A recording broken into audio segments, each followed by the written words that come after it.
Sian a Carpentras, capitale du Comtat Vénétie au cor de la Vaucluse. Aquí, la famille de Sergi Clavel obre dans la confissarie d'Espiei Saint-An. Appassionat per le monde du sucre, Sergi a puscu faire connaître mies et développa sa bumbunille d'espiei la fondation de la confrarie de la Frague de Carpentras. Et segun eu, fugue surtout grâce à l'ajude de Robert Rouch, qu'avait eu mayun des contacts importants comme Conce de Véléron, que le soutenait dans le revisculament du bonbon ancien, le fameux Berlingau. Dans aquest reportage, le confissaire nous confie les étapes de création du Berlingau à Sumbiai, dans sa fabrique nouvelle, on pause também une poulie de collation dédiée au bonbon tétraèdre. Quand era pitjor, le Berlingo era le bonbon phare d'Anglustal. Le Berlingo, tout le monde mangeait les Berlingo. Et je suis très heureux aujourd'hui que le Berlingo revienne comme avant. Dans cette comté, la Frague de Carpentras est renommée sur le monde entier, dirais-je. Depuis dans les années 50, la Frague de Carpentras a perdu de sa valeur.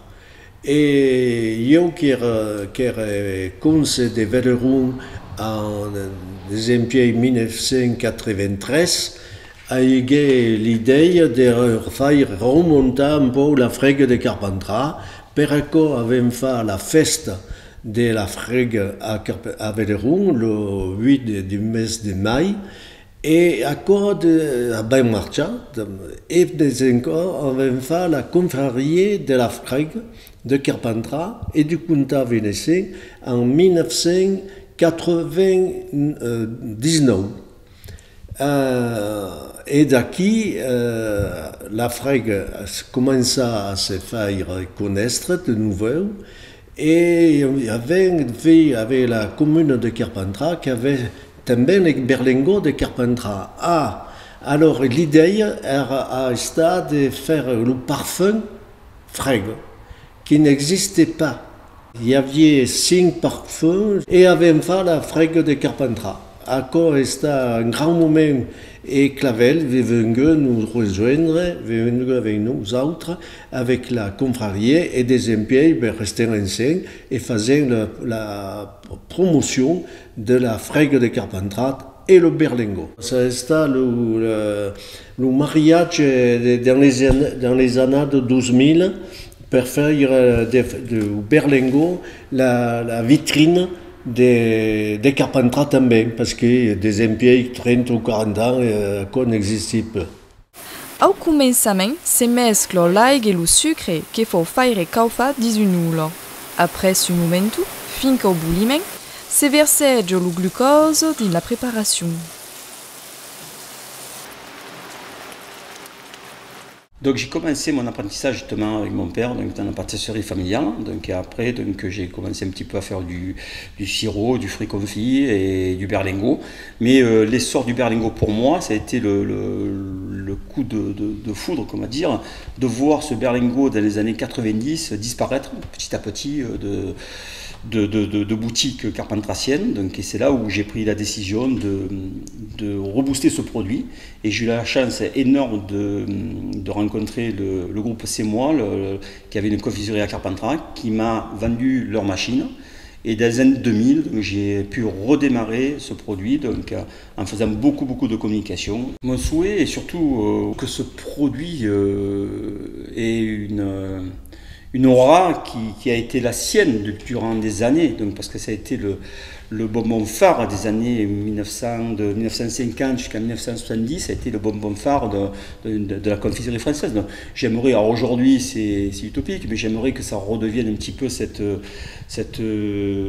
emblème de Carpentras qui a été connu aussi à cause de ce produit, et grâce à ce produit aussi, et que ça continue très longtemps. Alors que la préparation est montée à 150 degrés, faut l'expander sur la table où est tancada melibar.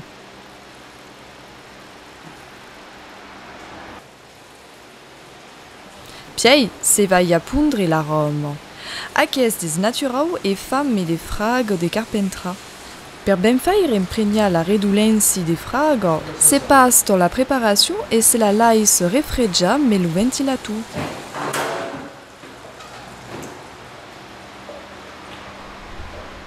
Cette façon qui n'est pas industrielle permet, que ce soit aux fruits ou au sucre, d'avoir de meilleurs résultats gustatifs. Maintenant, après, c'est chacun, il trouve son compte, quoi. Je maintiens la production artisanale parce qu'aujourd'hui, ce qui m'intéresse, c'est de faire connaître ce produit j'allais dire au monde entier, mais déjà au niveau français. Donc, faire découvrir cette histoire du berlingot de Carpentras, qui est né il y a 180 ans, mais simplement avec un petit ciseau et un petit morceau de sucre. Aqui la pasta és ben cauda, se pou levar so que la tancava. És encara molo, adonc la fou mesclar e resplegar encara per ben assorbir l'aroma.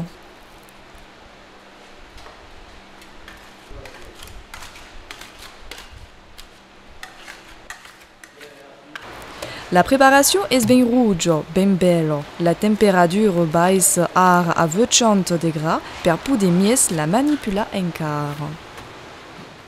La base du berlingot, donc c'est Louis-François Long, qui était confiseur à Carpentras, qui fabriquait des fruits confits et qui eut l'idée, donc avec un sucre qu'il n'utilisait plus, qu'il allait jeter, de faire cuire ce sucre un peu plus longtemps, donc, et puis d'aromatiser donc, avec de la menthe, parce que la menthe était une culture sur Altène des Palus, et donc il eut l'idée de le cuire un peu plus longtemps et de le découper donc, au ciseau de cette façon, donc de tête à tête, donc un coup d'un côté, un coup de l'autre. Donc l'histoire du berlingot se situe donc, juste un peu avant, donc dans les années 1800, où il y a eu à Carpentras le canal de Carpentras, l'irrigation de tout le comtat vénétien. Donc à partir de ce moment-là, beaucoup de conserveries se sont créées, beaucoup de fruits, de légumes sont sur le secteur.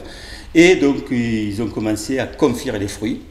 Et pour confire un fruit, il faut enlever l'eau du fruit et le remplacer par du sucre. Voilà. Et au bout d'un moment, le sucre n'a plus ce pouvoir sucrant qu'il a au départ. Et donc, il n'est plus bon à rien. C'est là que ce monsieur, Louis-François Long, eut l'idée de le cuire un peu plus longtemps, comme je vous expliquais tout à l'heure.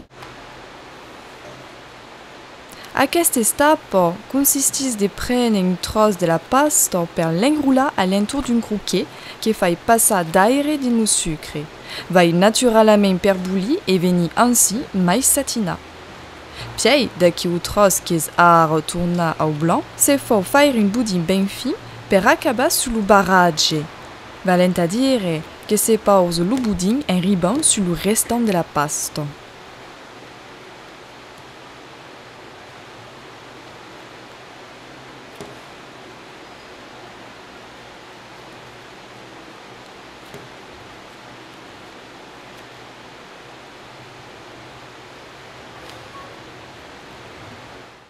Alors, ce qui me passionne dans ce métier, c'est surtout cette histoire du berlingot, dont je suis très friand parce que je trouve que ce produit qui a 180 ans aujourd'hui mérite de continuer dans l'avenir parce que c'est des vieux bonbons, c'est une histoire, donc c'est vraiment une histoire de Carpentras où ça a fait vivre de nombreuses familles dans les années 1900, donc il y a eu beaucoup de confiseries, beaucoup de personnel, donc c'était vraiment, le berlingot était vraiment la spécialité de Carpentras et surtout une spécialité française aussi du sucre cuit.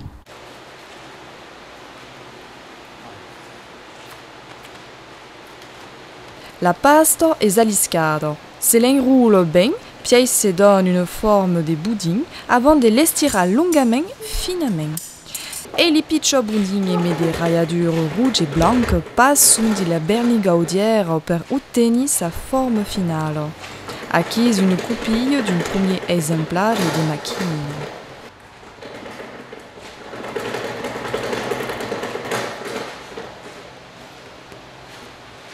Alors, aquel berlingot se mettait dans les bottes de fer à l'époque et también avec des images de ce qui faisait la bosse plus belle qu'une botte de fruits ou de légumes.